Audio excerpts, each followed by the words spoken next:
Hey, what's up, YouTube? Happy Friday.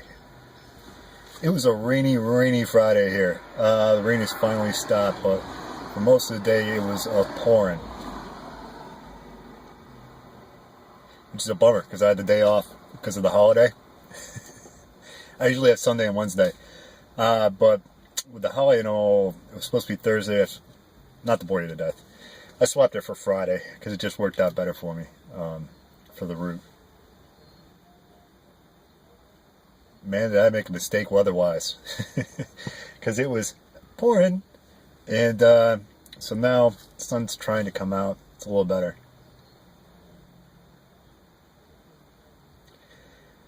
And I don't know. Might get out and play some golf. I might not. We'll see. It'll be a soggy mess. I'm smoking a Mercedes Meerschaum Legend with a Danish bit, which slowly but surely I'm switching all my cobs over to Danish bits, except for the short ones, just because I like them better. They're a more substantial bit. They're more comfortable for me, at least. So that's my deal, and I'm sticking to it. So there. I'm smoking Hearth and Home Fusilier's Ration. Do I have that right side up? I do. Hey, good for me.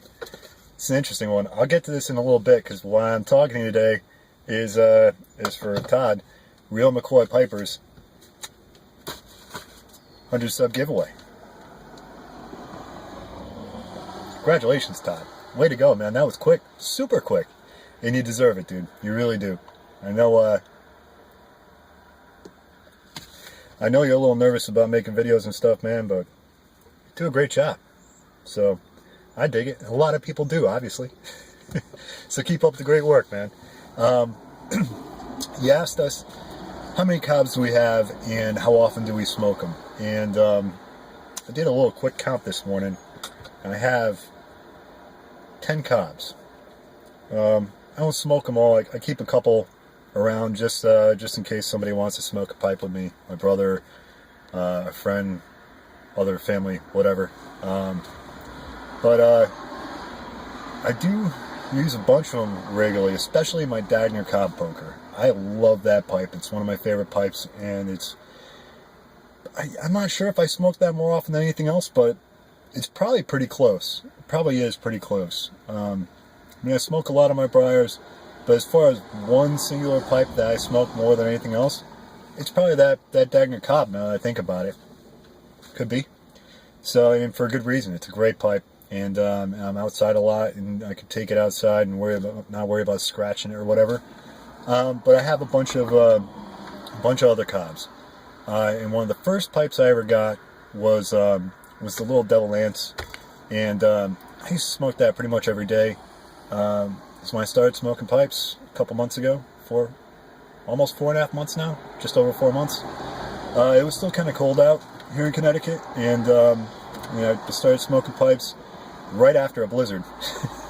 So there was still snow on the ground, and so it wasn't a whole lot of outdoor time. So a good, on the way home from work pipe was that Little Devil Ants, and I used to smoke a lot of Carter Hall in it and everything else.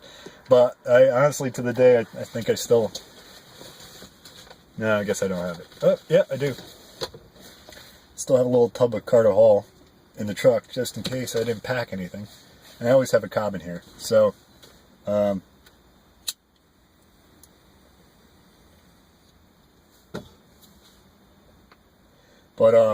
second favorite cob is probably a Country Gentleman.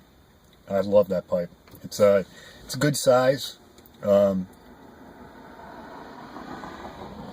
got a cool finish to it, like that old-timey sort of finish going on there, like it's rusticated. And yeah, I just like those pipes a lot. Like the way they look, like the way they feel. These are obviously a lot lighter, but not by much, So as far as clenching goes, and got one with a straight bit, one with a bent bit. Got a few of these. Got a few Morgan nose warmers, which are cool. One of them, Corncob Piper gave to me. which is awesome. And the other one I'd gotten just before he sent that to me. So that was it was like perfect timing. That's an awesome little pipe. I smoked those on my front patio a whole lot. So hopefully that answers your question. But let me tell you a little bit about this Fusileer's reaction. I totally let my pipe go out, so let me relight that. Bear with me, folks.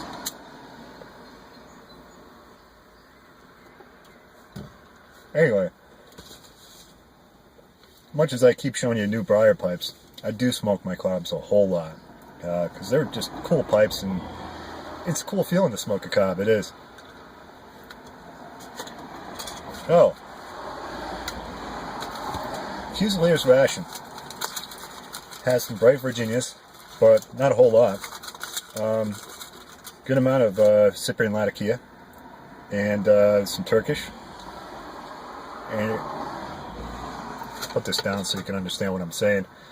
It's an interesting little crumble cake. Now, it's a thick slice. They come in these little flakes. They're kind of stuck together, so I don't know if I'm going to get like a... Oh, there we go. Here we go. There's a good sized chunk right there. Just to give you an idea of what's going on. And it's a crumble cake, so when you take it out and prepare it, it's not really going to be a fold and stuff kind of deal because it's a crumble cake, even though it looks like a flake, even though an absurdly thick flake. It breaks apart. I didn't rub it out like all crazy like, but it rubs out to the consistency of like a GLP's flake. So say you took Blackwood's flake and rubbed it out, and you got those chunky little bits instead of rubbing out to a fine ribbon. That's the kind of consistency you're going to get. So I might have actually packed this a little too tight, so next time around I'm going to try and remind myself, don't pack it too tight, because it's just not, it's not a ribbon, that's for sure.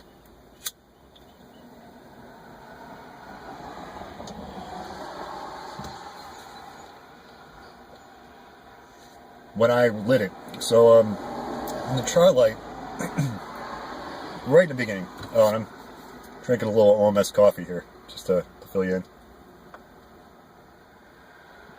Good stuff, real good stuff. On the char light, I was a little bit disappointed. I did not like this very well.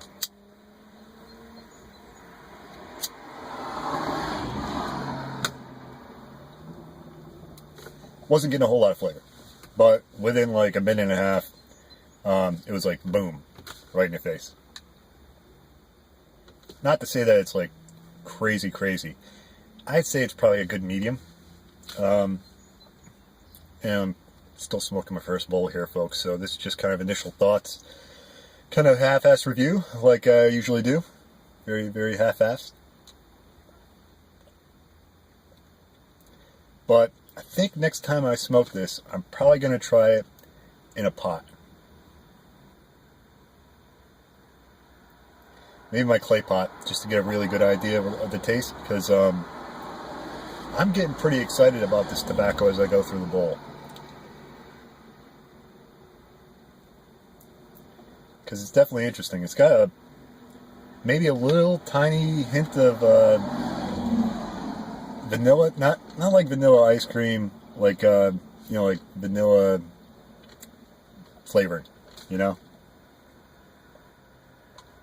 like that little bottle you get when you're making cookies or something, right? So that kind of vanilla. Or if you're making a vanilla Coke. I haven't had a vanilla Coke in forever. I'm gonna have to try that soon. And I haven't thought about that forever. You've never had a vanilla Coke. Take a Coke, put a little milk in there, and then throw like a dash of the vanilla flavoring in there.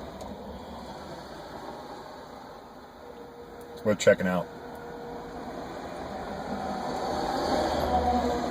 Maybe I'll try that with a little rum. So,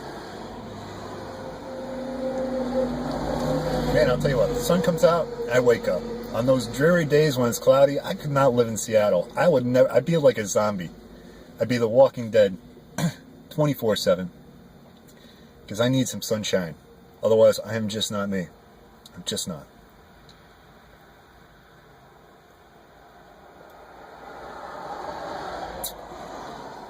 You know, this is a Hearth and Home Marquee Series blend. It's supposed to be made after the Bengal slices, which I've never been able to try. Obviously, the original are way before my time, and I haven't tried to sample any of the reissue stuff, so never had it, never have. But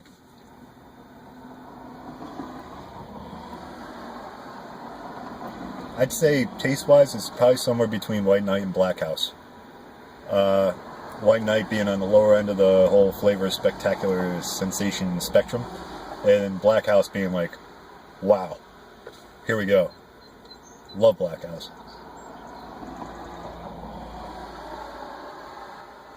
So I'm definitely getting a little bit of that going on.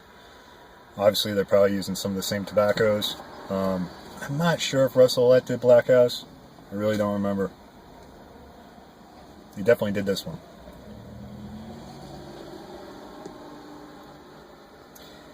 Earlier in the day, I drove by I'm down here in the harbor. Forgot if I said that. I drove by earlier today, and there was one big sad sailboat coming back in with its sails down, motor running. Tell you what, right now there's 1, 2, 3. Yeah, there's one way out in the distance there. 4 sailboats out there right now, and they are cruising, enjoying the winds from the passing storm here. One guy in the middle that they're circling around, a little bass boat, doing a little fishing.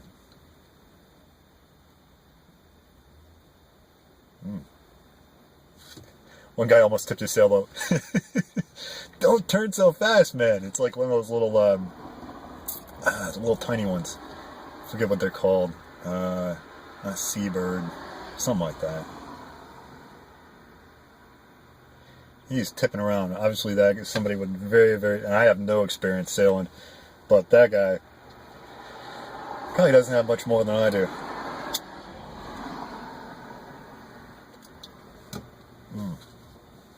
I was a little kid. We went down to Fort Lauderdale. It must have been like, I don't know, 5 or 6 maybe. And, oh wait, no, that wasn't the Fort Lauderdale trip. This was Virginia Beach, and we rented a, Fort Lauderdale's another story. Maybe I'll get to that one. Adventures of my father and I. Back when my brother's 3 years younger than I was, so back when I was a wee lad, he was a toddler, and but my dad would take me out and we'd do stuff like rent a sailboat. So we rented one of those little tiny sailboats, and we got out there pretty far, and the wind died, and we didn't have paddles or anything, so we're out there in the ocean for a while. I'm having fun. I'm a little kid, and these stories always go this way. My dad's trying to be cool, you know. In his head, he's going, "How the hell are we going to get back?" Pardon the language. I try to keep my language good for these videos, but I swear like a sailor, even though I was a soldier. I can make whole sentences using the F word and very little else. But I try and watch it here because I know some of you watch these videos with your kids and stuff, so anyway, we're out there in the ocean, and wind dies. We're out there for probably an hour until somebody comes in their boat and tows us back in.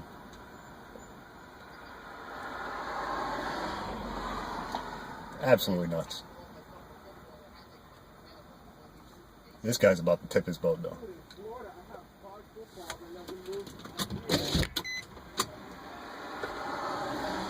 So, the Fort Lauderdale story.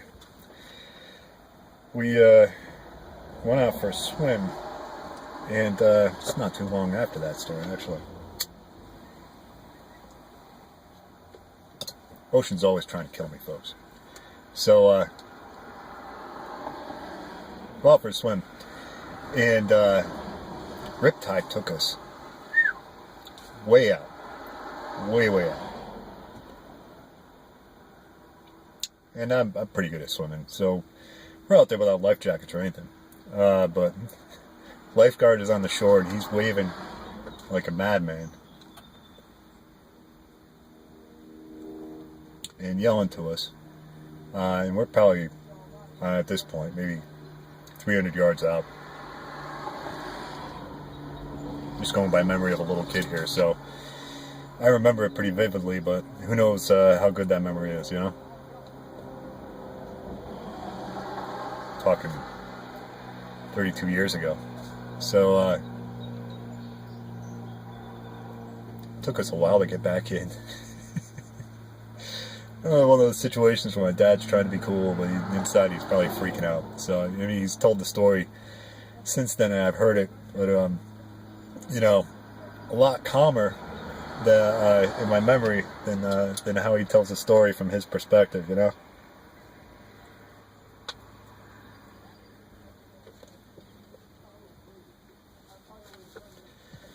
But, yeah, these guys are cruising with these sailboats. Anyway, folks, I've been rambling for a good long time here. So, I'm going to cut this video right about now. And, Todd, congratulations on all those subs, man, and good luck with your giveaway. And I'll talk to you soon, brother. And, folks, salute.